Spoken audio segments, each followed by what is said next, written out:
This time last year, Arizona was seen red. The grassroots movement Red for Ed was front and center at the Capitol after tens of thousands of educators staged a walkout at schools that lasted several days. In the end, lawmakers approved pay raises amounting to 20% over 3 years. That includes a 5% raise in this year's budget. This week, we heard from Red for Ed supporters about ongoing challenges in the classroom. We begin with Jason Freed, president of the Tucson Education Association. Last year, you were here right about the same time, different conversation because 50,000 plus teachers were out of the classroom. What's the tune this time around, 1 year later? So the tune really is cautious optimism. We have a state legislature that is now listening to educators and listening to the community. Education continues to be the #1 issue for Arizonans, but now the legislature and the governor are actually paying attention to those things.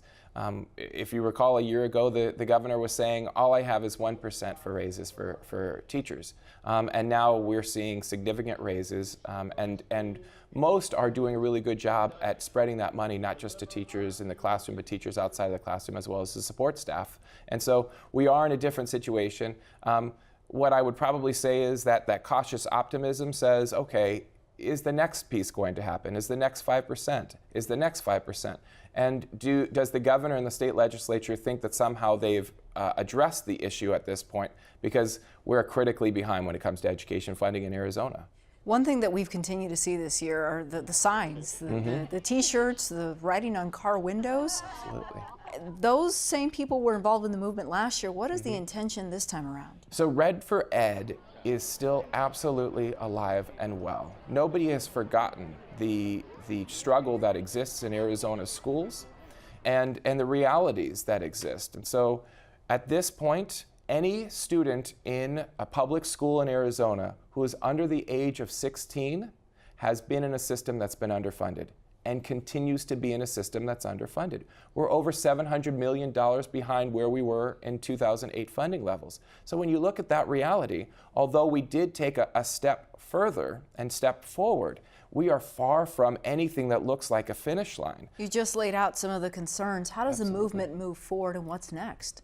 So what's next is we continue to hold the governor and the state legislators' feet to the fire. And that's truly what has to be next. And when I say we, that's the Red for Ed community is not just teachers.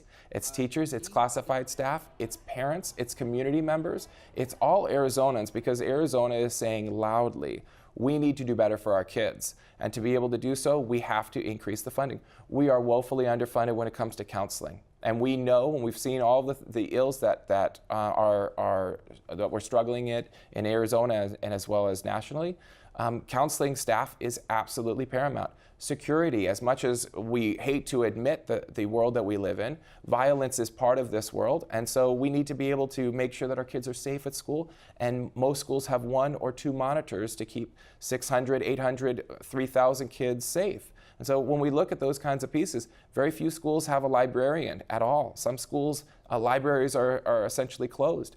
Those realities are simply not acceptable for our kids, and so Red for Ed will continue to lobby at the state legislature, continue to lobby our community, and even as recently as this afternoon, there'll be a rally downtown, and we did this last year, and the support that we gained from the community was what lifted educators to know this is the right moment. And as we continue to have that support, it lets us know we are so far from the finish line, and Arizonans and our kids in particular deserve better.